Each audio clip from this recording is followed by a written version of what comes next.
let's go right into the major issue topping the charts in terms of the conversations across the country and even globally within the Nigerian Senate, where there's been a crisis between Senator Natasha and, of course, the Senate President, talking about Senator Godswill Akpabio. Interestingly, this is not the first time these two senators will be at loggerheads.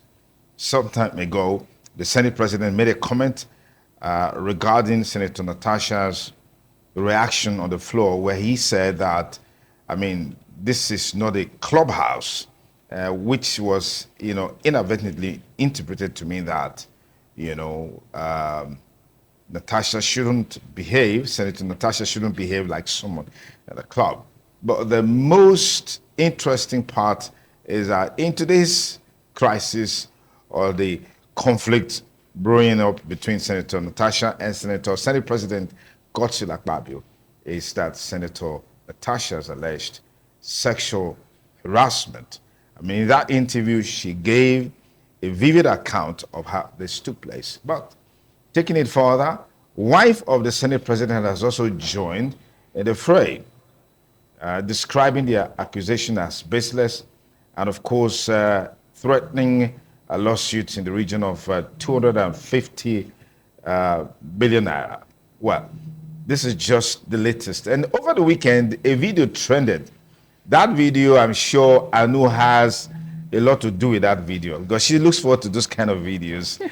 Okay, but Anu will be joining me in this interview with a former Edo State governorship aspirant, an occupational therapist by profession, and also public affairs political analyst. I'd like to thank very especially Dr. Amu Victoria. It's a delight to have you on the show this morning. Thank you so much for having me. Good morning, viewers. It's a pleasure to always be in ITV.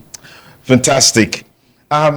This has been a trend of some sort where we talk about the barriers inhibiting women's participation in politics. When you look at the Senate, the ratio of women to men, it's not favoring the women, so to speak. It's always favoring the men, as it were. But somehow there's this element of sexualization of the issue within the context of this conversation of the crisis between Senator Natasha and Senator Godswill Akpabio, incidentally the Senate President.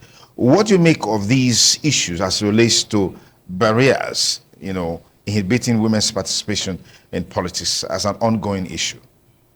It's an ongoing issue because the majority of the population do not understand what sexual harassment means. You must understand what sexual harassment means. So when a young girl tells you, I'm scared of going to school today, or a graduate, a college, university student says, I can't go to school today. My professor says I must see him before I come to class. You will know what the person is saying. You won't discard it. So the general populace, they don't understand what sexual harassment. And sexual harassment is a serious issue. It's a serious issue that we, even as parents, should counsel our children while growing up so that our male children will not participate in such things due to peer pressure. Then the female children should be able to identify when this is a sexual harassment issue. You remember, women are trained to endure. Women are trained to discard. Women are trained not to take anything to heart. So when you find a woman actually complaining about something, you know it had lingered over time and she has lost the ability to manage it. That's why she complains. Sexual harassment is a serious issue. It's an unwarranted gesture. It's an unwarranted action by the harasser. The harasser, I can say, the person that constantly torments the harassee. which is the person that claims to be harassed, alleged, bringing a lot of legal alleged to be harassed. Do you understand? So the harasser is used to it, be it verbal, be it non-verbal. Look at what I'm wearing today. I intentionally wore this. I walk by the road, and I walk by the street or in my office, and I see somebody I know, a colleague of mine, and I'm saying, hello, Dr. So, how are you? Say, fine, madam, how are you doing? We talk for a few seconds, and then I'm about to go. Then he feels, which so many men do that, he feels he needs to pat my hand or touch me at the back. Why? You know, as a female, I now sit in and say, did I say anything to turn this guy on? Maybe the way you looked. That's why. That's like you intentionally did this. That's sexual harassment, because my looks should not make your behavior change. Do you understand? Yeah. But interestingly, a lot of the time, they tend to put the blame on how you look. Oh, she's putting on a short mini skirt. But this time around, Senator Natasha has always covered. In fact, I feel like she has a particular way she dresses herself. She covers her hair stylishly, and she looks so beautiful. And the fact that she's married is just totally out for me. But anyway, a lot of persons have actually said that they should take the matter out of the court and shouldn't even bring it to the House of the Senate at all. What do you think about that? I think they should bring it to the House for the House to deliberate. And from the deliberation, there should be policies chunked out to actually look at this. Because I'm sure 90% of the girls in maybe Uniben in our universities face sexual harassment every day. Okay. Like I said, the female gender is trained to endure, so you rarely hear them. And those who can't endure, you find them committing suicide. Okay, now let's look at this issue, particularly retrospectively. Senator Natasha also accused Reno Omokri some time ago of sexual harassment, given the dates and the time. Reno is one man who is very gifted in what he does, and he was able to prove that at the time that encounter took place, he was not even in the country. He was in the United States. Senator Natasha eventually apologized and deleted all her social media platforms where she made those posts. And now she's coming out to make this accusation against the Senate president. Isn't there a possibility that perhaps there's still that element of just trying to cast aspersion on the Senate president by virtue of the fact that they've never really been in good terms? I don't think so. And I think that's what you just depicted now is the general assumption of everybody. Because Reno was able to prove that he wasn't in the country. I do politics, and somebody will set up war in his local government, and he's in Abuja. Does that mean that person did not set up the war? Do you understand? But you have to provide evidence to justify. Yes, evidence will say he's in Abuja. You have to provide evidence to justify that he set up the war. He's the one who paid for all of those war to go on in his local government, and the war will go on, and he will say, but in this case, in this context, is there any way sexual harassment can take place without physical contact between the two persons involved? I think that's what Reno leveraged on. I just told you. Yeah, you gave an example a while ago that, somebody sees you and looks at you, then all of a sudden it comes and I pass you on the back and all of that. It's a power play. Yes, it's a power, but there was that attraction, there was that physical contact. I'm asking you the question. Attractions. Please stop using the word attraction. Hold on. Yes. I'm asking the question. Yes. Is there any possibility for sexual harassment to take place without physical contact? I'm using Reno Omokri's case as a case study. That's what I'm telling you. The way he defined it for the law of Nigeria to find him not guilty. That's why you can say. Is it that he defining himself not guilty, or he showed the evidence, he brought facts out? And in response to that, Senator Natasha deleted all her social media. Because he all has, the things she said about yes, Reno, she deleted all of yes, them. because Why? I just explained to you now Yeah. that sexual harassment doesn't. I just gave you one example of somebody touching me, and so sexual harassment goes several ways. I can be staring at you. I might be your boss. I might be the GM of ITV. And, just say we are staring. yes. No. I will go further. I can say, I can say, look at you, Sonny Duke. I like your suit. The cut on your suit is very nice. It makes your chest very broad. Yes, your broad. Your 12 packs is very obvious. And when you were walking into my room, I could feel the movement from your shoulder to your hips. I can see Sonny Duke gushing You right know, now. yes, you see. So So do you document? I'm thinking of the next thing Don't to ask ask you you now. what? The next time I'm going to ask is what I'm thinking. Do you document such things? But it is the harassee that gets first-hand contact with those things several times. And it's the harassee that can tell you, I'm not comfortable. When you look at me like you look at me, so many men do it. They look at you, they're already undressing you, and you can feel it. Sexual harassment. You feel it? Yes, of course, you feel them undressing you. How do you feel it? We're going to ask another. But interestingly, Yes. just as she said, she made an example of the university, yes. and shockingly, it also happened. This is some of the things women face on a daily basis, especially in workplaces and schools, churches. The list is actually endless. So a lot of women have reacted to what is going on now, and right now, as we speak, we have just 4 women out of the numerous men, in the House of Assembly, and one of them, Senator Ireti Kinkibe, came out to talk about the fact that the National Assembly is not really gender friendly. That's how she put it. It's not gender friendly for women. What do you make of that? Politics is never gender friendly for women. Women are only used in politics when they want to sing, dance, and clap. When the food is done and everything is ready, you now start to hear that person is not suitable for the position. That person has a loud outburst. That person is always troublesome. That person is always in different rooms. All of the men have slept with her. Do you know? So politics is not gender friendly. So there have been deliberate efforts to bring women into governance, but all that is gone.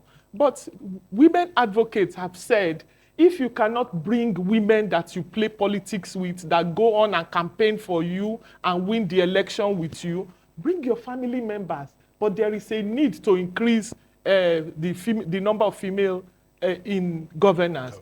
But when they bring their family members, you don't have the issues of come out late night for meeting. You don't have the issues of, I talked to you, you were rude to me. There are so many issues with gatekeepers and women. And then these gatekeepers, especially in politics, also use women against women. Women will be there trying to get a voice. I saw women on a rally, actual women on a rally saying, Natasha, you are lying. Do you understand? It's not women against women. Yeah, it brings me back to widowers. When their husband is dead, it's the woman in the house that actually brings this woman that has just lost her husband, puts her in between her legs and forces her hair and shapes her hair from her head. It's actually this woman that forces her to drink dirty water that she can die from. So when it goes back to parenting, when do we as parents help our girl child to be able to function in the society? If every fault or everything that has gone wrong in the system is the girl child. Natasha had told you. She gave a classic example of and he did it on national television. Yes. So one would think that Senator Akpabio, if he was in the same society like the US or UK, he will step aside. He will say, I didn't do it. Right. And then he'll be sure he didn't do it. Are you recommending that? Yes. But what did you see? His wife came out to speak. That's classical Nigeria. Do you understand? This is a formal issue. How do you bring a formal issue and make it informal? women go and fight on ourselves. Me, I be man. That's what you are saying. Let's take a quick break. We'll take a quick break. It's still TMI on the ITV network. We'll take a short break. We'll be back, and there's more coming your way on the Natasha Akpabio controversy in the Senate. Stay with us. Thanks again for rejoining us on TMI on the ITV network as we continue our conversation on the Senator Natasha and Senator Godswill Akpabio controversy in the Senate. And our guest is Dr. Victoria Mo, former governorship aspirant, an occupational therapist, public affairs and political affairs analyst. Once again, Doc, for great time to be here. You mentioned something a while ago that has to do with the fact that the wife of Senator Godswill Akpabio has joined the fray. We haven't really heard from Senator Akpabio reacting to this issue, which brings a lot of concern because silence to an extent gives consent. But in addition to that, it's on record that the former NDDC acting managing director, Dr. Nunez, once accused this same man of sexually harassing her. What do you make of this? Can we remember the tenure of that lady as NDDC chairman, acting chairman? She had such a rough time. It was tempestuous. Yes. So we now understand what happened, what necessitated her having such a rough time. Because the fact is that when you don't play ball to sexual harassment, you are excluded and you are stigmatized out of any system that you are in.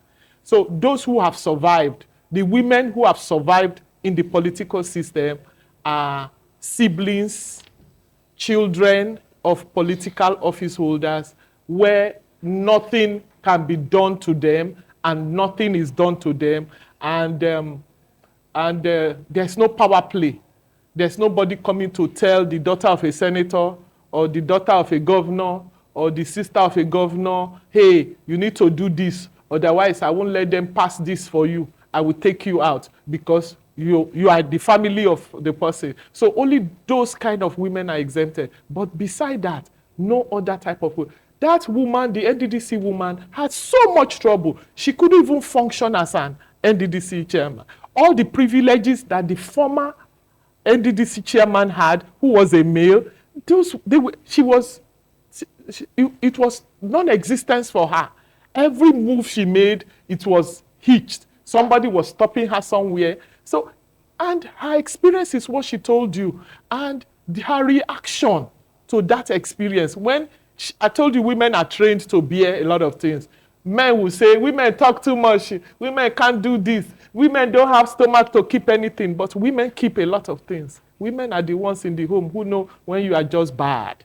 Women are the ones in the home who know when you are a cheater, when you are, you know, and they stay home and stay married with you, you know. So the woman has already told you that she slapped him. So that was her reaction. But you know, Senator Natasha cannot go to that extent because she has a husband. And there's nowhere somebody will say, Senator Natasha came to the office and just raised her hand at me and just did this. It's very unbecoming of a senator and very unbecoming of her as a wife, you know. But the NDDC former chairman reacted to it. So you are going to see, I think what the lawyers, the sons in Nigeria should be asking, women who have experienced such sexual harassment from Senator Akpabio should come out. There should be a class action suit. That's going to be loud, really. Yes. I think some lawyers should take it out on pro bono basis.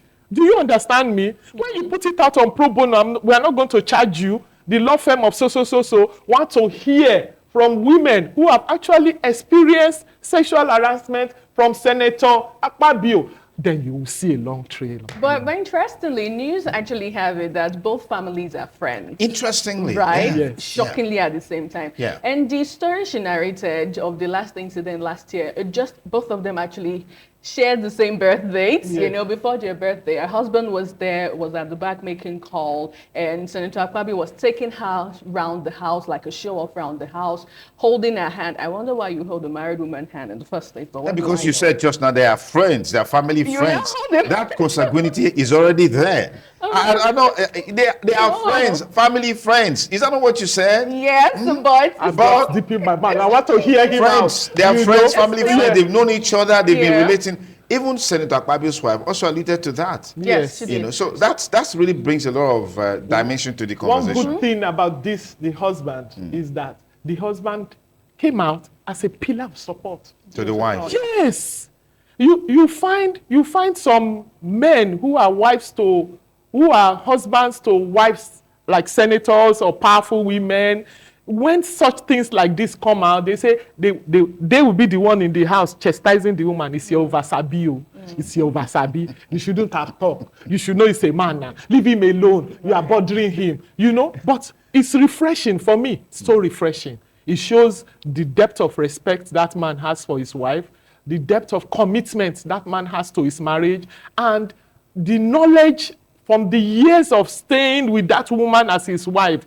He understands and knows that she doesn't lie. Okay. And there is no need to lie on a serious issue like that. So him sticking, I hope men will learn from this and be better at this. Let's talk about the overriding implications of this issue, because the Senate is part of a very strategic institution. I mean, the most important institution in a democratic setting like we have in Nigeria and other democracies. And to see that the Senate is always immersed in very pedestrian issues of this magnitude, I don't know what you make of it, because I saw the reaction from Senator Shehu Sani that initially it was about seat. Yes. She complained about that her seat was being changed, and she reacted, but other senators countered her that it happens every now and then that seats are changed and all of that, particularly with the fact that she complained that her seat change is going to make her less visible, especially when they're having live transmission and all of that. But other senators came out to say, seat change is a normal routine within the Senate. Why is your own different? Senator Ireti Kingibe also came out to say, look, Senator Natasha enjoys a lot of privileges that even other female senators don't enjoy in the Senate. So I don't know what you make of all of this, considering the image it has given to the Senate. First of all, yes, because I was going to quote Senator Sani. He said, "Okay, we started with the seat, now we're ending up on the bed." Yes, and it starts with the nature of a woman. That's what I told you. That's what I started this discussion. Yes. Women are trained to bottle things up. So when a woman starts to speak up, it's just the chair that is the seat that is the issue. Yeah. But it translates into so many other things that she talked about her being taken off her as committee chair of local content.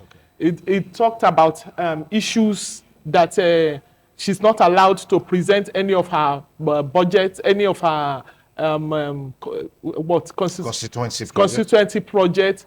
If she brings up a bill, it doesn't even pass the first reading, can't talk of second reading. So the fact that those three other women have sucked in to just become furnitures in the Senate. And doesn't that mean that sometimes women are even their own problems in these agitations of women's relevance, affirmative action, and all of that? Because those three women are scared. They are scared to their butt. They don't want to lose their seat. They just want to go there, like I'm going to my office to sit down, At the end of the day, they will carry their bag. Anything they say, yes, no, yes, no.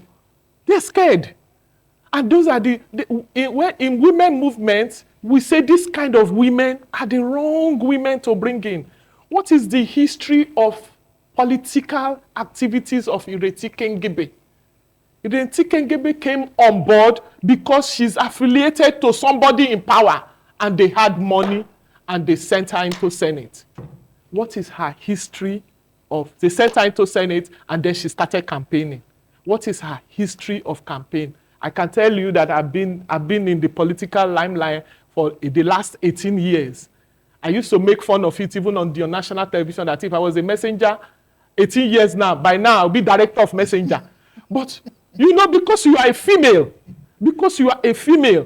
you see people that you see that come in after you, who were just boys, you know, youth leaders and all, that you were giving stipends. They are all commissioners, they are all ministers, they are all this. Do you understand? But because you are female, you are not related to power. I don't have, my brother is not the governor, my brother is not the minister, my brother is not the senator. So all of those women who have kept quiet, Natasha grew up from where she knew what politics and power was all about. Natasha grew up where she understands that her people who gave her the senatorial seat must have the dividend of democracy. The other three do not understand that. When they go back to their people, they will say, they didn't allow me to say anything in the Senate. And that goes back to the people who choose to represent us. I used to make fun with my friends. I said, when you choose an incapable hand to be an MD, you choose an incapable hand to be a director, you choose an incapable hand to hold positions that require leadership, that require dedicated work experience, that require you as a person understanding the system that you are going to manage. Because if you do not understand the system you are going to manage, you can't be of any help to that system. Then you bring fellows or women who don't understand anything. Do you understand what I'm saying? Anything of those things. They are like mechanics. Sorry for touching you, that's sexual harassment.